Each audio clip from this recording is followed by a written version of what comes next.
दोस्तों नमस्कार, कैसे हो आप सब। आशा करता हूँ अच्छे होंगे। दोस्तों आज दिन मंडे का और आज डेट है 27 मार्च 2023 और दोस्तों अभी टाइम हो रहा है 5:40 हो चुके हैं शाम के और मैं पहुँच गया हूँ द्वारका सेक्टर 12। ये लास्ट पिकअप में लेकर आया था आपका वसंत कुंज से और वसंत कुंज से सीधा जैसे कि आप जानते हैं जब हम सोचते हैं काम करने की कि भाई थोड़ा बहुत और काम निकाल लें या 2-3 राइडें कर लें तो उस टाइम ऐसा ही होता है कि आपको घर की तरफ की राइड मिल जाती है।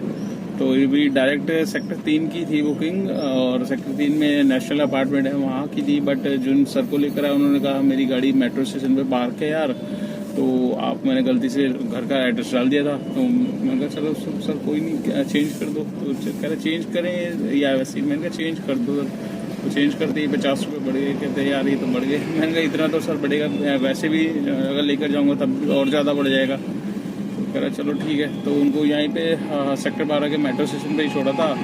अब यहाँ से ये लगा लो टाइम तो है 2-3 घंटे का, बट अब 2-3 घंटे पूरा ट्रैफिक वाला टाइम है, पीक वाला टाइम है। तो ऐसे में अब घर है यहाँ से मुश्किल से 1 किलोमीटर पे। तो अब यहाँ से निकलते हैं घर। और दोस्तों आज मैं मॉर्निंग में निकला था करीब 6:15 बजे और 6:15 बजे निकला था और अभी टाइम हो रहा है 5:40 तकरीबन आप ये लगा लीजिए आधे घंटे बाद हो जाएंगे पूरे 12 घंटे।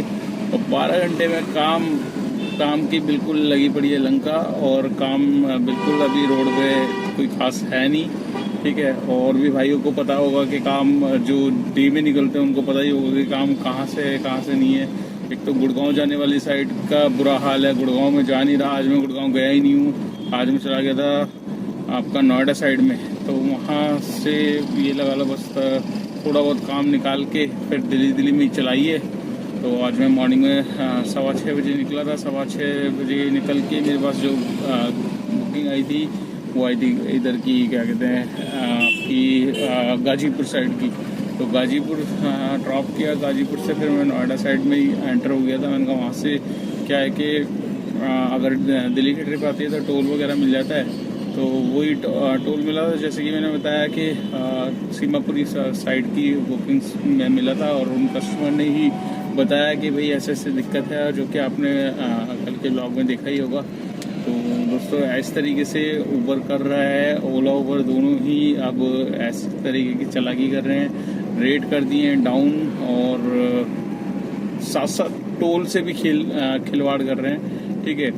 टोल कुछ भाइयों को पता है तो वो ऐड करवा लेते हैं, जिनको नहीं पता तो इसीलिए मैं हमेशा भाई बोलता हूँ कि भैया अपना जब भी बिल बने एनसीआर से आ रहे हो तो उनका टोल भी चेक करो, पता लगे आप जेब से एमसीडी देकर आ रहे हो और आपके बिल में इंक्लूड नहीं हुआ, क्योंकि वो फेयर दिखाता है और टोल अलग से दिखाता है। तो उसको फेयर को पूरा चेक किया करो कि आपको उसमें 100 रुपीज़ मिले हैं आपके टोल के, नहीं मिले तो तुरंत कंप्लेंट करो, ठीक है। कंप्लेंट करके फिर उसमें तुरंत आपका ऐड करवा लीजिए।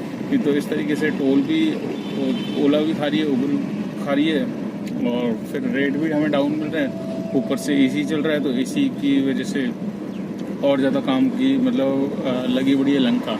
तो मैं तो यही सोच रहा हूँ गर्मी आती क्यों है, गर्मी है ना है, ठंडी बेस्ट है, क्योंकि ठंड में कम से कम एक बार सीएनजी फिल कराने में अच्छी खासी अर्निंग भी होती है और एक ही बार में पूरे दिन चलती है सीएनजी। अभी क्या है 2-2 बार सीएनजी डलवा लेते हैं, उसके बाद मतलब 1000 रुपये तक की सीएनजी आ जाती है और अर्निंग होती है 2000 की।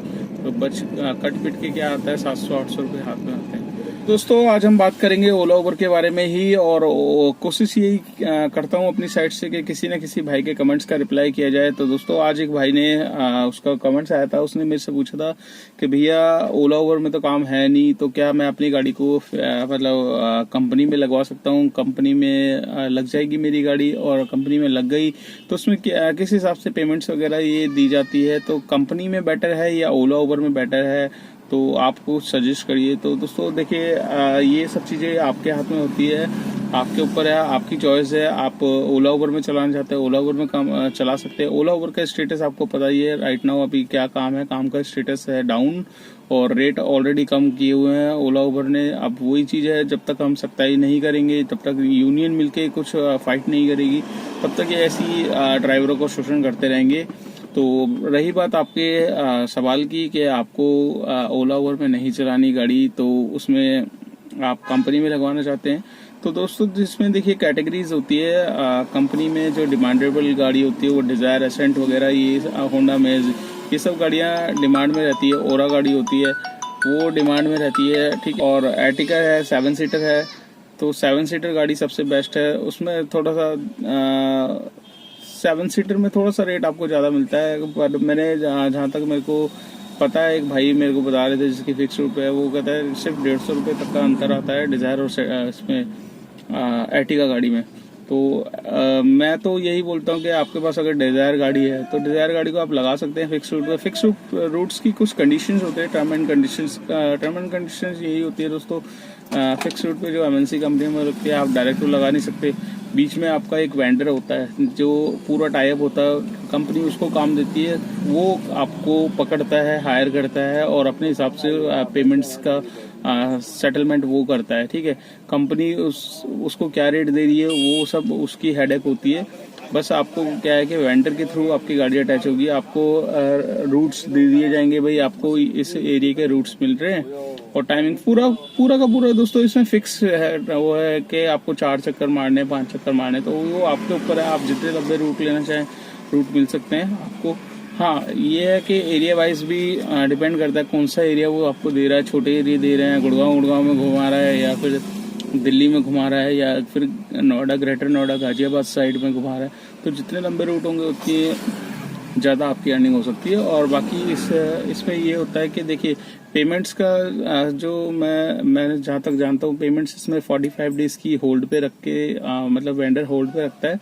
45 डेज की पेमेंट होल्ड पे रख के फिर वो आपकी, तो जब भी आप अपनी गाड़ी किसी कंपनी में लगाओगे, एमएनसी वगैरह में, गुड़गांव, नोएडा कहीं भी लगाओगे, तो आपको 40-45 दिन की पेमेंट होल्ड पे मतलब करनी पड़ेगी और उसके बाद ही आपको नई पेमेंट, तो स्टार्टिंग के 2 महीने में ही इसकी पेमेंट आपके पास आएगी। तो ये सब चीज़ें हैं दोस्तों। तो इतना रिस्क होता है इन सब चीज़ों में, तो और इसमें आप बन जाते, ओला और नहीं बनते। कमाई बाकी सेम ही है, जितना आप काम इसमें कर लोगे उसमें भी सेम ही है। बस उसमें क्या है कि इसमें गाड़ी आपकी कम चलेगी, इधर उधर धक्के नहीं खाएगी। इसमें क्या है कि इसमें गली गूचे हर जगह गाड़ी जाती है। तो मेरी गाड़ी है छोटी, देखिए मैंने भी जब ली थी वैगनआर, तो मेरी पसंद थी डिज़ायर, बट उस टाइम दिल्ली की सड़कों पे वैगनआर ही सबसे अच्छी चल रही थी और 6 महीने की वेटिंग में थी, तो मैंने यही ली। 50,000 महंगी थी बस डिज़ायर। तो अभी फिलहाल अभी के लिए क्या है कि अभी मैं पछताता हूँ कि अगर मैं डिज़ायर ले लेता तो ओला उबर के अलावा भी मैं किसी और कंपनी में इसे अटैच कर लेता।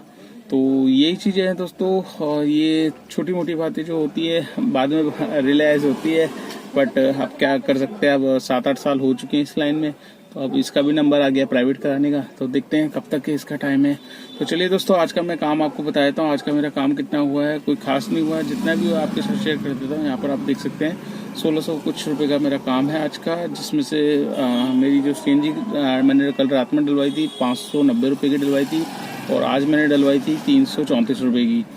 तो टोटल सीएनजी मेरी डल चुकी है 590, 600 और 300, 920 समथिंग की सीएनजी डल गई है, जिसमें से आधी सीएनजी मेरे पास पड़ी है। तो आधी मतलब समझ लो कि 300 या 400 रुपये की पड़ी है। 550 तक की मेरी खर्च हो चुकी है। तो राउंड फिगर लगाएं तो 1600 में से 500 रुपये निकाल देते हैं, बच्चे 1100 रुपये में से गाड़ी की फिटनेस परमिट, टायर घिसे, इंश्योरेंस वगैरह निकाल देंगे 200 रुपये। तो आज की नेट इनकम निकल के आ रही है 900 रुपये की। तो 900 रुपये में मेरे को किसी को कुछ नहीं देना। हाँ, आपकी अगर नई गाड़ी है तो इसमें आपको गाड़ी की EMI भी निकालनी पड़ेगी और उसके बाद ही आपकी नेट अर्निंग निकल के आएगी। तो चलिए दोस्तों, इस वीडियो को कर लेते हैं यहीं पे एंड। आपको वीडियो कैसी लगी लाइक ज़रूर कर देना, चैनल पे फर्स्ट टाइम है तो चैनल को सब्सक्राइब कर लेना, दोस्तों के साथ शेयर करना मत भूलिएगा। जितना वीडियो को शेयर करोगे उतनी मेरी वीडियो आगे पहुंचेगी, उन भाइयों के पास जाएगी जो जानना चाहते हैं ओला उबर में आजकल कितना काम हो रहा है, क्या स्टेटस है, नई गाड़ी ले, पुरानी गाड़ी ले, सारी की सारी वीडियो मैंने डाली हुई है। आप वीडियो वाइज लिंक लगे हुए हैं, वीडियो में चाहिए सेक्शन वाइज में कीवर्ड्स भी सर्च करेंगे तो आपको मेरी वीडियो फर्स्ट दिखेगी। चलिए मिलते हैं नेक्स्ट टॉपिक पे नेक्स्ट ब्लॉग में, तब तक के लिए बाय बाय।